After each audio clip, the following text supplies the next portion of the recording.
Welcome to Contemporary Black Voices, where we take on the most pressing issues confronting Black America. I am your host, the writer Fred, for today's broadcast, and joining me are Dr.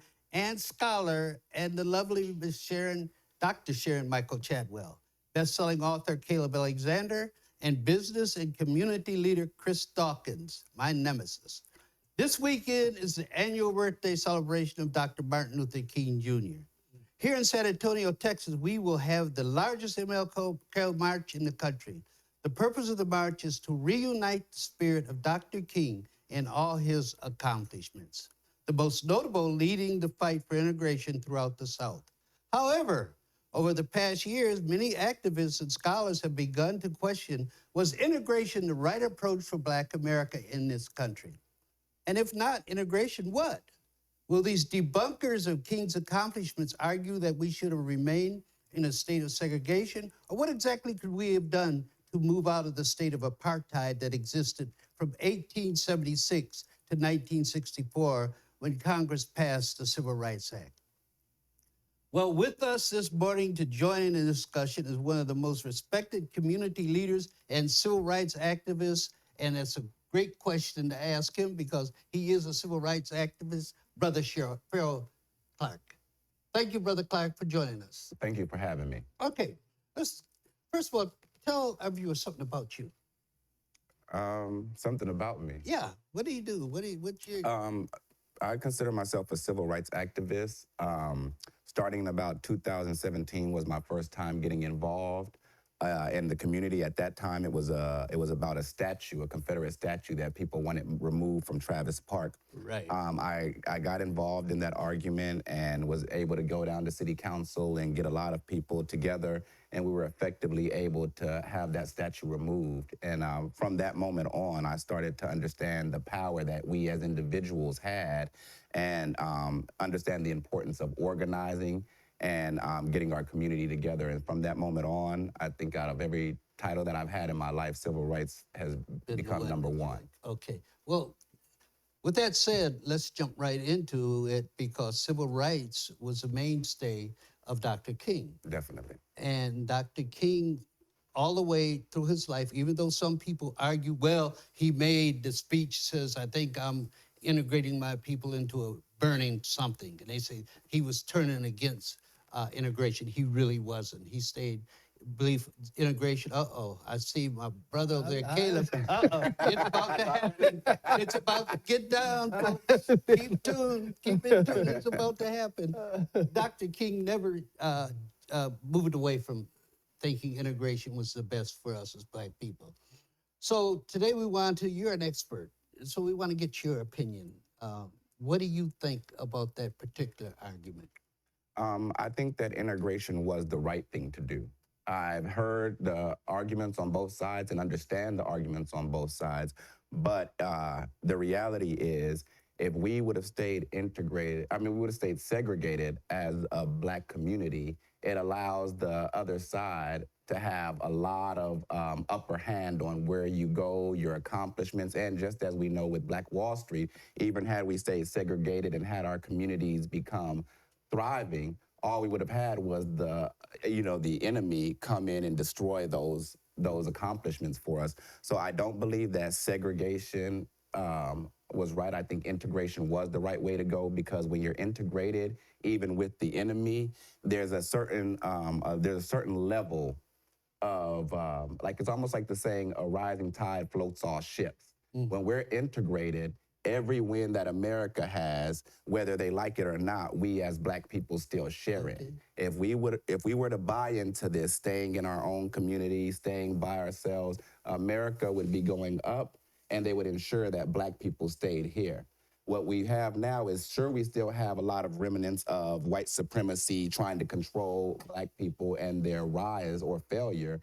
However, you have a lot more rising because of the fact that we're integrated. We can't be held out of schools. We can't be held out of professions. We know that with the right work and the right kind of gall that we can have anything that they can have. Okay. And so overall, I believe that it was the right thing, although it's come with its own set of consequences. Okay, great.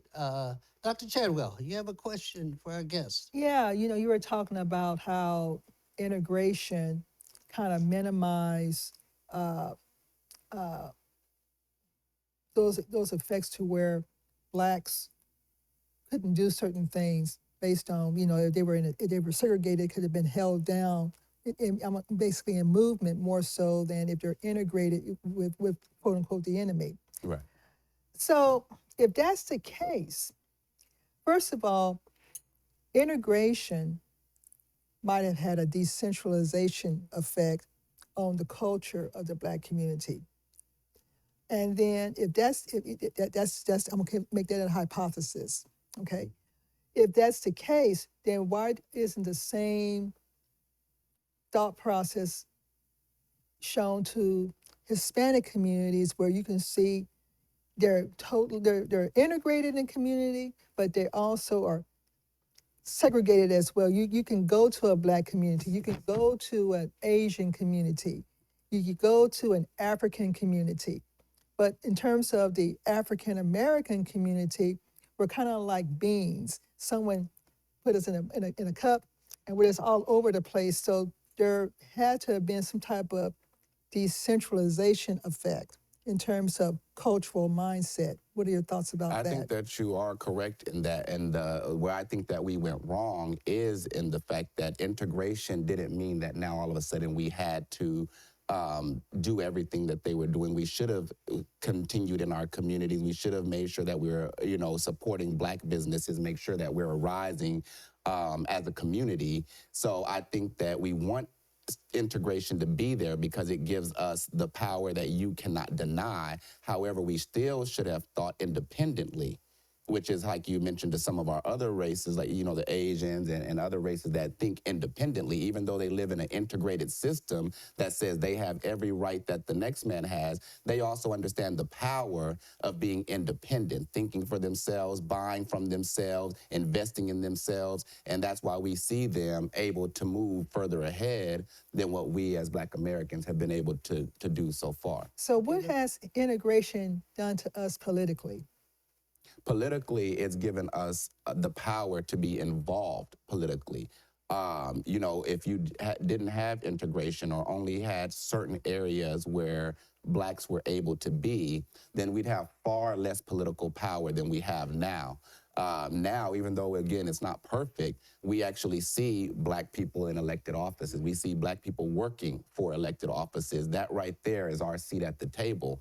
And if you're not at the table, then you're on the menu. And that's what would have happened to us and what has happened to us many years. So I think that us integrating gives us the ability. Now, that doesn't mean that it's automatically going to be there. And I think that's where we as a community went wrong. Mm-hmm. We believed that once integration was passed, that all of a sudden all of our problems would be gone. Mm-hmm. And we didn't realize that the dream could become a nightmare.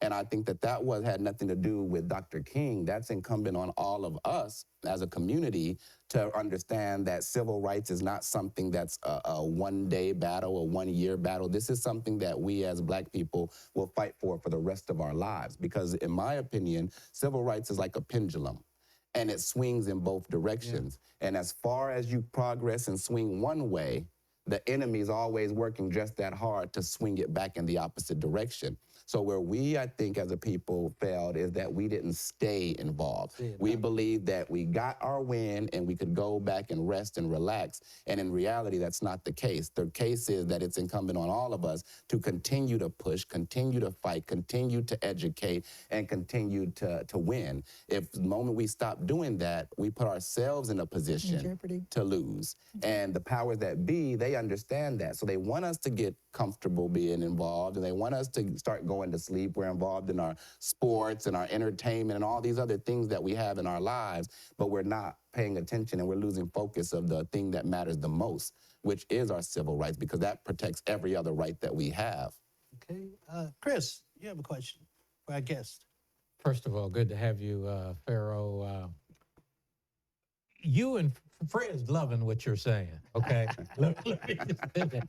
Fred is definitely loving what you're saying. Absolutely. But I'm going to give you a little bit of pushback to say that from an integration standpoint, I kind of agree with Dr. Chadwell from the standpoint that for Black folks to really be where I think we need to be, that at the time we thought integration was the right thing to do. Okay. But looking back on it, I think it might have been the wrong thing to do. We probably should have did it just in reverse. We probably should have remained segregated, but demanded that whatever it was that we had, the contributions that we made, that those things be accepted by the majority population. And it wasn't. So, from my standpoint, when Dr. Chadwell talks about looking at the different minority communities, whether they be the Latino, whether they be whoever it might be, okay, they have benefited from the initiatives that we have put forward. However, we have not been the ones who have benefited. We talked about before Black Wall Street. We now no longer have a Black Wall Street. You talked about being able to be in politics. We're in politics, but we're having this conversation. Right. So we're not getting to the place to where we really need to get to. So for that, I answer your question, Fred, and say no, integration was not good for us. I'd like to add some or push back a little bit on that because I think that you have to understand I guess, politically, the political power. So I agree that we're not where we should be, but I go back to the fact of it being us not continuing to push to be where we need to be. Because at this point, you look at any of these other races that are thriving, that are where they need to be, they live in the same exact system. So why are they thriving? And it's because they've chosen that even though they are integrated, they're going to look out for self first. They're going to build communities around themselves. They're going to support themselves, and then the outsiders. Well, let me interrupt We you. haven't done that. We go out and we support everyone. I think the average dollar only circulates one time within our community before it goes out. You go to Asians, it's 20 times before it goes out. That makes a huge difference when you're trying to build something up. But let me ask this, what society have we ever known throughout all of history where segregation leads to a positive benefit for those? Because it doesn't. The people in power, if I can convince you to go off by yourself in this little island and you believe that I'm gonna protect your rights the same way I will mine, you're crazy. I already don't like you. I already feel you're beneath me. And if I can convince you to go off and stay on this little island or stay in this state by yourself, just look out for yourself, I'll make sure you have the least of everything. The and Jewish if you cannot community. build it for yourself, you will not have it, because we as a dominant society, we will not give you what you need. In fact, we're going to do everything we can to hold you back from succeeding. That's something you cannot do as easy when you have integration. Now you have to come into different, ways of maneuvering the same kind of tricks on us, but it's not as easy as if, let's say if Black people were to say, we're gonna pick this state, we're all going to this state, we're no longer gonna deal with your society, we're gonna segregate ourselves. All we would do is give the white supremacists exactly what they've always wanted. And let me ask you, if it was so beneficial for us, why would they want it? They don't want us to benefit. They want us out of their society. So in turn, what I think has happened is they've kind of convinced us to buy into their own rhetoric. They've convinced us that, hey, maybe we can't segregate you, but if we can get you to segregate yourself, then we can get the same win. Because at the end of the day, they're not gonna suffer at all. They're in a dominant position. They're gonna continue to be in that position until we start to get ourselves together and start to fight for each other. The reality is, in my opinion, that we as Black people, we do not support each other.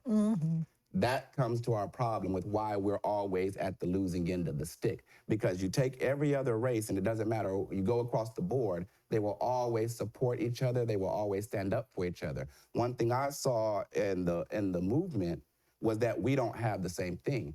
I was getting flack about all types of things. I'm over here fighting, risking my life for the community. People were talking about, why does he have earrings? Why is his hair long? Why is he wearing the fedora? What are you talking about? I'm here trying to fight for your rights. I'm over here literally, toe to toe with the enemies to try to bring you wins, and you're concerned with things that don't matter. So as a community, until we start supporting each other, no one else will support us.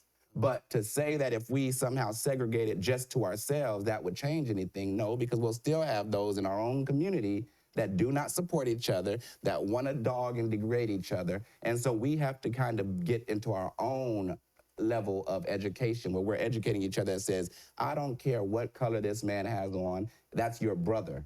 This is your sister. You need to look out for each other. If you have a business, why am I going over here instead of coming over there?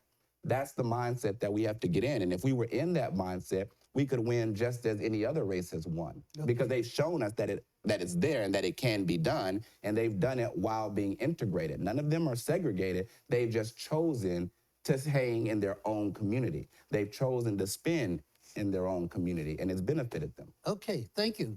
Great discussion.